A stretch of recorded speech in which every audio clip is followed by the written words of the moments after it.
Hello my name is Kshitij Srivastava and this is my video vlog. So आज हम सीखने जा रहे हैं how to write a screenplay and this is the beginning of that course.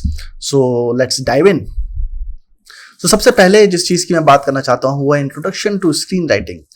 तो पहले हम पढ़ते हैं जो मैंने इधर उधर से नेट से निकाल के लिखा है ताकि आपको बेटर समझ में आए। जिन लोगों को लगता है कि मैं सिर्फ बकवास करने वाला हूँ अपने थ्योरी अपने थिंकिंग के बारे में, उनके लिए मैं कहना चाहता हूँ कि मैंने इसलिए डेफिनेशंस भी रखी हैं ताकि अगर आप कहीं वेरीफाई करना चाहें तो आपके लिए इजी वेरीफाई हो जाए कि जो चीज़ मैं लिख रहा हूँ वो गलत नहीं है। और वो रेफरेंसेज उठाए हैं मैंने, मतलब कि अलग अलग जगहों से मैंने इन रेफरेंसेस निकाले हैं कि क्या सही गलत हो सकता है। वो इसलिए है क्योंकि साइटेशंस बहुत ज़रूरी हैं, ये जानना है कि जो मैं बता रहा हूँ वो सही है कि नहीं है। तो सबसे पहले पढ़ते हैं कि स्क्रीन राइटिंग और script writing is the art and craft of writing scripts for mass media such as feature films, television productions और video games.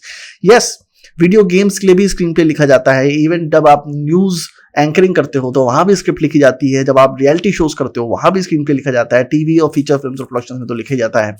It is often a freelance profession. Normally writers hire नहीं होते हैं until unless you are copy writer in advertising agencies. और कई अब तो बहुत सारे जो रियल एस्टेट कंपनीज हैं या फिर क्लोथिंग ब्रांड्स हैं वो भी राइटर्स हायर करते हैं, बिकॉज आजकल डिजिटल मीडिया बहुत बड़ा हो गया है। और रिसेंटली मुझे एक जॉब भी ऑफर हुई थी जहाँ पे वो लोग चाहते थे कि मैं जो सोशल मीडिया पे कैप्शंस लिखे जाते हैं, जो डिस्क्रिप्शंस होते हैं, उसके लिए भी दे वर लुकिंग फॉर राइटर्स। और ऐसे बहुत लोग हैं जो इससे बहुत पैसा कमा रहे हो। ये भी एक अल्टरनेट फील्ड बन चुका है। अगर आप राइटिंग करते हो तो आप बहुत पैसे कमा सकते हो। आप किंडल बुक्स लिख सकते हो और फिवर जैसे जो फ्रीलांस पोर्टल्स हैं, वेबसाइट्स हैं जहां पे आप फ्रीलांस काम कर सकते हो सिर्फ राइटिंग का, उससे पैसे कमा सकते हो। तो इससे फ्रीलांस प्रोफेशन बहुत कम जगह होता है कि राइटर्स हायर किए जाएं। स्क्रिप्ट राइटिंग में मोस्टली हायरिंग जो होती है वो परमानेंट बेसिस पे नहीं होती है, वो 6 महीना 3 महीना कॉन्ट्रैक्ट बेसिस पे होती है। तो जब फ्रीलांस प्रोफेशन का मतलब ये नहीं है कि आपकी हायरिंग नहीं होती है, फ्रीलांस प्रोफेशन का मतलब ये है कॉन्ट्रैक्ट बेस्ड होता है। तो आप कई बार कॉन्ट्रैक्ट में रहते हो और कई बार ऐसा होता है कि आप लिख लेते हो उसको फिर आप सेल आउट कर देते हो, तो सेलिंग भी होती है। Screen writing is the process of writing stories in the screen play medium which is the most obvious thing, पर फिर भी लिखा है तो मैंने इसे बता दिया आपको। It is writing down the movement, actions, expressions and dialogue of the characters in screen play format. ये सुनने में बड़ा ऑब्वियस लगता है पर इतना ऑब्वियस है नहीं, क्योंकि ये वो गलती है जो जितने भी नए स्क्रीन राइटर्स हैं वो करते हैं। और मैंने भी ये गलती करी है और मैं एक्सेप्ट करता हूं कि मैंने गलती करी है। और वो गलती ये थी कि जब आप स्क्रीन प्ले लिख रहे होते हैं तो आपको एक चीज समझनी पड़ती है कि जो स्क्रीन प्ले शब्द है उसका मतलब क्या है। स्क्रीन प्ले का मतलब है स्क्रीन और प्ले। स्क्रीन पे जो चीज प्ले हो रही है उसका मतलब है स्क्रीन प्ले। सो कहने का मतलब ये है कि जब आप कोई स्क्रीन पे लिखते हैं तो आप उसमें इमोशंस का इस्तेमाल नहीं करते हैं। जैसे कि अगर मेरे दिमाग के अंदर कोई चीज चल रही हो, मैं कुछ फील कर रहा हूँ, मैं चेहरे से दिखा नहीं रहा हूँ। लाइक मेरे अंदर मेरी बीवी है, मेरी वाइफ का कोई कैरेक्टर कर रहा है और वो मेरे को कुछ बोल रहा है और जिससे मैं इरिटेट हो रहा हूँ, पर मैं ऊपर से दिखाने की कोशिश नहीं कर रहा हूँ और मेरे दिमाग के अंदर इरिटेशन और गुस्सा बिल्डअप हो रहा है। अब ये जो चीज है ये मैं स्क्रिप्ट में लिख तो दूंगा पर आप इसको दिखाओगे कैसे, क्योंकि मेरा चेहरा जब आप देखोगे तो वहां तो कुछ दिखाई नहीं पड़ेगा। तो कुछ ऐसे एक्सप्रेशन हैं जैसे बोर्डम है, इसको दिखाने के अलग तरीके हैं, इसको आप किसी के दिमाग के अंदर जाके दिखा नहीं सकते। तो वो जो चीजें स्क्रीन पे दिख नहीं रही होती है उसको आप स्क्रीन प्ले में नहीं लिखते हो। So if someone is getting bored then you write कि उसने अपने एक्सप्रेशंस को ट्विच किया या उसने वो किसी मोबाइल फोन के साथ खेल रहा है, मोबाइल फोन उठा के वो कुछ वीडियोस देखने लगा। So you do something in which you show that he is going through that emotion instead of writing that he has that emotion.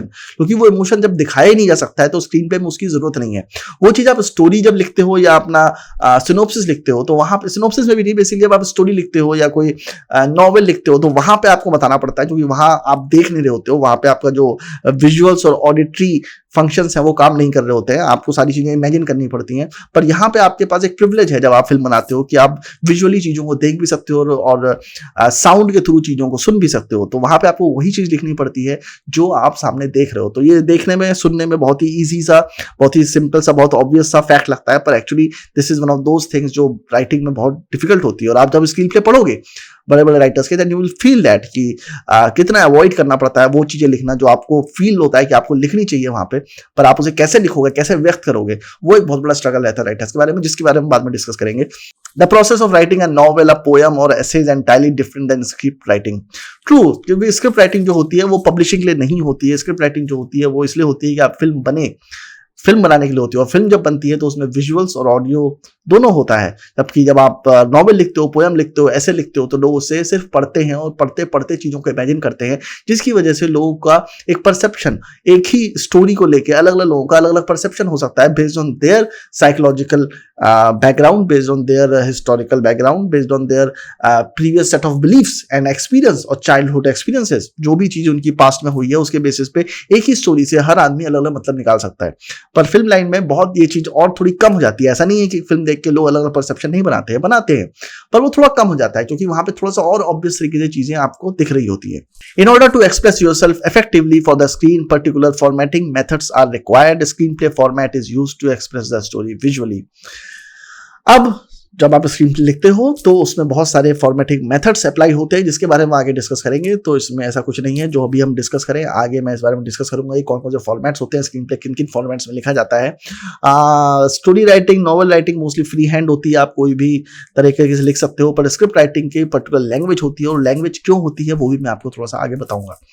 Script writing can be done for hire और on speculation in hopes to sell the screenplay और find an agent. जैसा कि मैंने शुरुआत में ही बताया कि आप कॉन्ट्रैक्ट पे भी काम कर सकते हो, हायरिंग पे, और कई बार स्क्रीन प्ले राइटर जो होते हैं वो हायर होते हैं। जैसे कि कॉमेडी सर्कस में राज शांडिल थे, तो उनको कॉमेडी सर्कस वालों ने हायर किया था, तो उनको शायद पर स्क्रीन प्ले पैसा नहीं मिलता होगा उनको। अब मुझे नहीं पता उनका फी स्ट्रक्चर या सैलरी स्ट्रक्चर क्या था, बट जहां तक मुझे लगता है कि उनको पर स्क्रिप्ट पैसा नहीं मिलता होगा, मंथली एक पैसा अलॉट होता होगा, उसमें उनको सारा काम करके देना होता है, जो राइटिंग का होता होगा उनका, उसकी एक कॉन्ट्रैक्ट में लिखा होता है कि आपसे इतना काम कराया जाएगा। अगर उससे ज्यादा काम होता है, ओवरवर्क होता है, तो उसके फिर एक्स्ट्रा चार्जेस होते हैं, तो वो अलग चीज होती है। बट दो ही तरीके हैं, या तो कोई आपको हायर करता है स्क्रीन पे लिखने के लिए, किसी के पास कोई कॉन्सेप्ट है, कोई प्रोडक्शन हाउस या कोई डायरेक्टर, उसके पास एक कॉन्सेप्ट है, wants to write the screenplay, it is not your concept, आपका कॉन्सेप्ट नहीं है, किसी और का कॉन्सेप्ट है, और वो उसको लिखवाना चाहता है, तो वो आपको हायर कर लेगा, आपको एक पर्टिकुलर अमाउंट देगा, आप उसे टाइम बताओगे, उस टाइम फ्रेम में आप उसे स्क्रीन प्ले लिख के दोगे। या फिर आपका कॉन्सेप्ट है और आप स्क्रीन पे लिखते हो और आप उसे सेलिंग के लिए डाल देते हो, सामने वाले को अगर वो कॉन्सेप्ट अच्छा लगता है तो उसको खरीद लेता है। तो ये कुछ तरीके हैं स्क्रिप्ट राइटिंग के, और ये इंट्रोडक्शन मैं बता रहा हूं, जो ये सारे पॉइंट्स आगे जाके हम कवर करने वाले हैं। So this is the introduction of screen writing. Let's move on.